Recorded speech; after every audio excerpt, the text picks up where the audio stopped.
น้ำหวานน้ำหวาน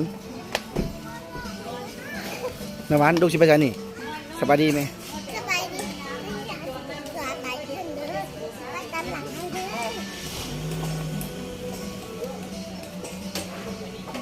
เฮ็ดได้บ่นี่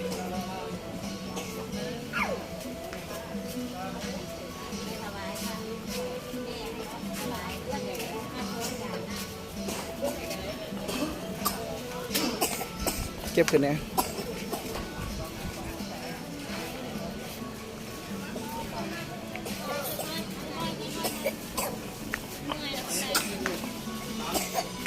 สิไปใช้นี่สบายดีอยากจะไปเกิดไปพาไปปะก็พาไปเกิดป่าเด้อไป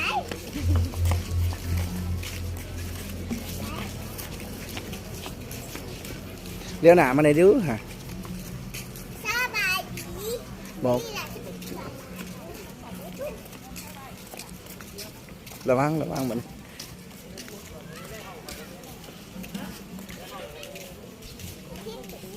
พี่มานั่งพี่บอก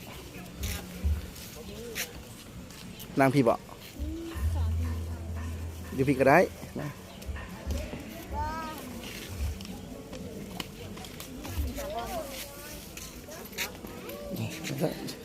เถิดได้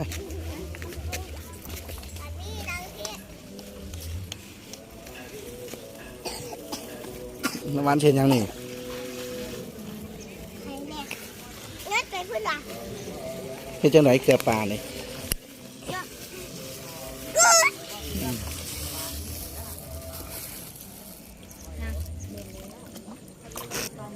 กินเสย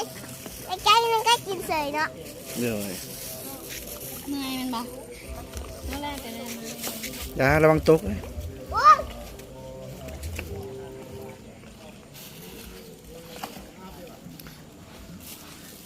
จับลูกแน่นอน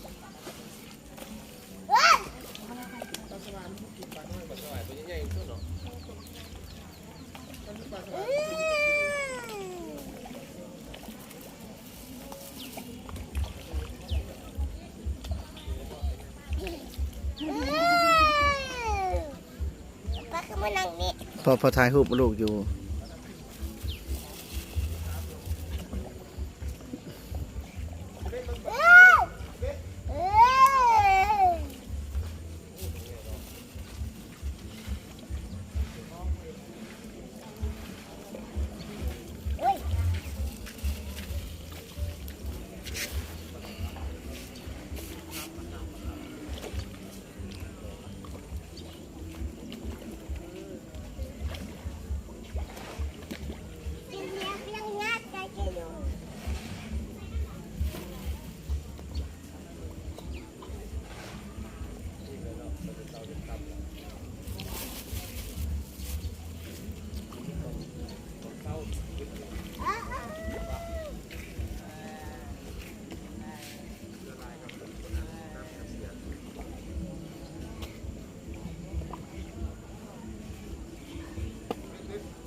จะอธิบายในที่จะเกลือนอะไรนะ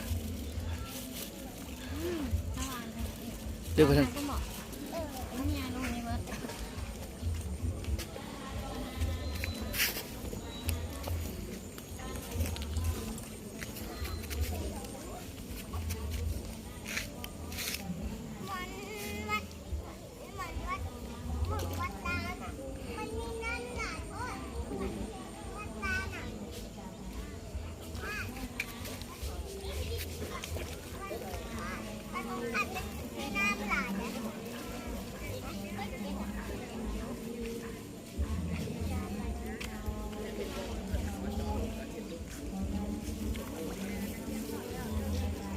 ตัวสีเหลืองโอ้งามปลาตัวนั้น เด้อ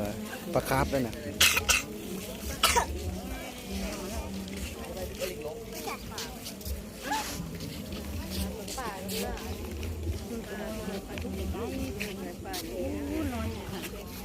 ไปเบิ่ง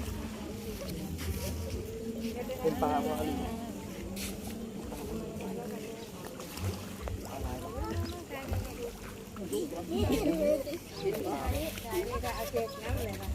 ไร เป็นปลาบอลิง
ลูกมาเบิ่งและบ่บ๊ายบายกันวันนี้มาบ๊ายบายทั้งพี่แม่ลูกนะเกลือแล้วหรอบ่ ไปล้างมือก่อนนี่ ให้บ๊ายบายกันไหมบ๊ายบายพอเนี่ยปิดน้ำมันได้ไหม